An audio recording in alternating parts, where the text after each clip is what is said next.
fastest show in sports. The NFL, Thursday Night Football, the Buffalo Bills hosting the Miami Dolphins. And I had been saying all week that if the Miami Dolphins lost this game, and I didn't, again, when I talk about winning and losing, I don't talk about point spreads because I guarantee you, there's a lot of people who made money on that game because I think at the last minute, the spread was the Dolphins were 12.5-point dogs. And if you got that 12.5 points, you did pretty well on a game where you were sweating throughout most of the game.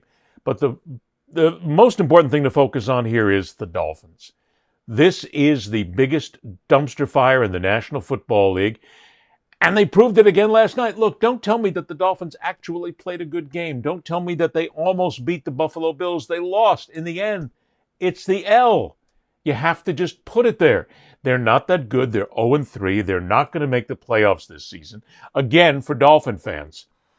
And if you listen to the very first statement made by Dolphins head coach Mike McDaniel right after the game, it's easy to see why this team is such a complete disaster. It feels like we lost a game. It's not really, our expectation was to come in here and win the game, and we knew we had to not turn the ball over, and we knew we had to, try to get at least plus or at least even with them in the takeaway department, and we had to play good football and make some plays, and we had a turnover in a critical situation. We had a critical penalty against on a punt, and those types of things can.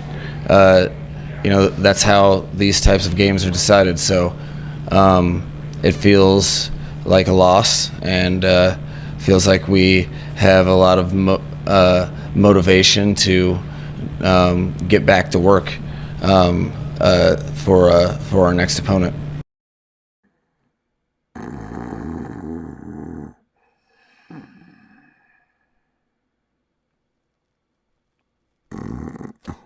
Oh, I'm sorry. Are we on? Oh, okay. Whew.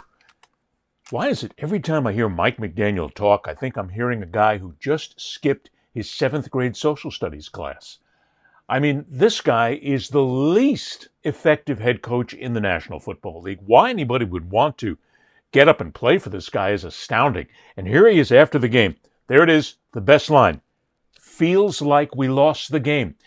You did, Mike.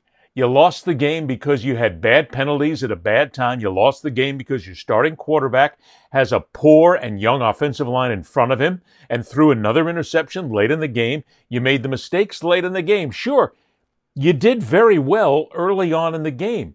The Dolphins had the Bills right where they want them, right where they wanted them. They had them. They had perhaps one of the, if not the biggest upsets of the season right there in front of him. And they blew it. And the defense also blew it because you allowed that final score, the final drives. You did good in the first half. You didn't do good in the second half. It's time. Mike, you're fired. I mean, it really has to be dead man walking when McDaniel walks in to meet ownership on the Friday morning after the game. Mike McDaniel, you're fired. You're out. That's it. And right after you and Mike, look, this is nothing personal. You got to realize something here, all right? People like me, we've been covering the National Football League for decades, for a long time. We have seen coaches come and go in every single sport. Rarely have I ever gone into a situation where I'm going to make it personal. Now, there are a couple of coaches out there I've dealt with who, quite frankly, I'm glad they got fired. I wanted them to get fired. I'm glad their lives were over. I'm glad their earning potential went down the tubes because they're just nasty, rotten people. And they deserve it. And no, I'm not going to get it. Maybe one of these days I'll get into it, but not right now. But there are guys and gals out there who deserve to be fired because they're jackasses. They're just completely nasty people. McDaniel's not one of them. I mean, I don't know the guy personally. I really don't. But I know he seems to be an okay guy. He never stole a freight train. But in the same breath, he's an awful National Football League coach. He's in way over his head. After you fire Mike McDaniel, see, this is where it gets a little bit tricky here, because again, you got to come up with somebody who can then take the team for the rest of the season.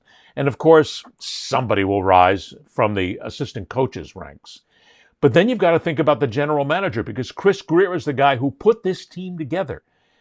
A lot of time coaches have input, at least, on what goes on, and you got to figure that McDaniel had input, but not that much. Greer built this team. But you can't fire him now. If you fire coach and general manager, you may as well just shut the doors and surrender every game this season. You're going to have out-and-out mutiny, and the players are going to be running the show. And that, again, is indeed the inmates running the asylum. You can't do it. So you got to fire McDaniel now. Now. Save whatever you have of the season. Get ready for next year. That's what it all comes down to. You're 3 games into the season right now. You're dead in the water. You're not going to go to the playoffs. You're not going to win the Super Bowl. This season is a complete wash. So you get rid of the flotsam and jetsam, you toss it off the side, and you start to rebuild now. And as a matter of fact, if you do this, you may even want to start looking around at trades. What do the Dolphins have? Tua may have some trade value. Tyreek Hill may have some trade value. Waddle may have some trade value. There's a couple of other players that probably will. Maybe you trade them, load up some picks, do something, surrender the season. The season tickets are basically in the bag right now. You're still going to get your revenue sharing from the National Football League. It's not like if you tank the season that they're going to hold money back from you. And the fans couldn't be more pissed off. It's literally impossible. Look, if you take it right now, and the Dolphins aren't going to win every single game, maybe they go 9-8. That's not good enough for the playoffs. You can't make it like that. So you got to get rid of McDaniel. And then you have to tell Greer pretty much that he's on a leash. But see, Greer is going to know that he's on the leash right now. He has to. You have to figure that Greer is looking for his next job. It makes sense. Now, where his next job will be, because the last time I checked, Walmart is the only one hiring in South Florida. It may take him a little time, but he's the one who put this mess together. Eventually, when you get to the 2026 season, the Miami Dolphins have to be a completely revamped, redone, re-engineered franchise. And the problem with it is people will always say in here, well, let's get rid of Tua while we're at it. Tua is not a bad quarterback. He makes some bad decisions. He's not a GOAT. He's not a Tom Brady. But he's also not a dead-in-the-water rook who, quite frankly, is going to cost you games. Why does he cost you games with interceptions? Because he's got an offensive line in front of him who's made of children, relative infants in the National Football League who barely have any observational skills whatsoever about what's coming at them. Yeah, they played college ball, and yeah, they're pros, but they're not that good. So Tua has got to make it better, and he hasn't been able to because he's got a lousy offensive line. He's got great receivers.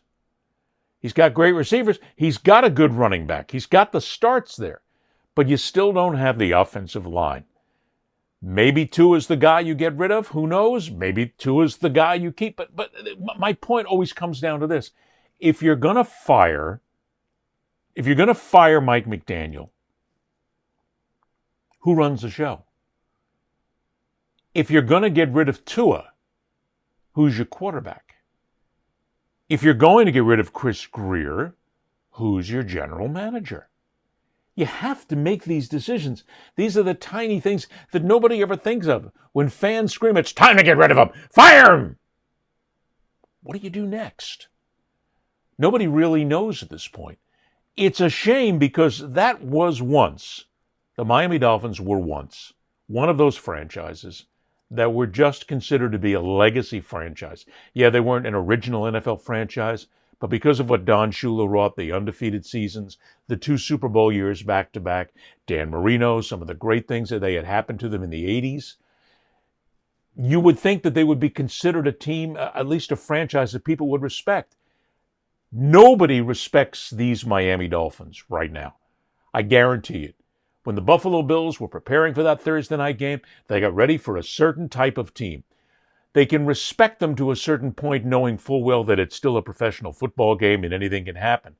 But I got news for you. A lot of players are now lining up against the Dolphins going, come on, we can take these guys. They're not that good. It's an embarrassing franchise. It's an embarrassing season to watch. And it simply is just the kind of a campaign that you want to forget. So, put it to bed. It's over. Dolphin fans, I'm sorry for you. Again, you're the ones that got to put up with this, and you're the ones who are paying the freight, which is always my big stink when it comes down to the NFL. You've got terrible owners and terrible franchises, and fans, you don't get a discount. You still got to pay the full boat. You're paying for this boat right now, and it's unfair to the fans. That's all, folks.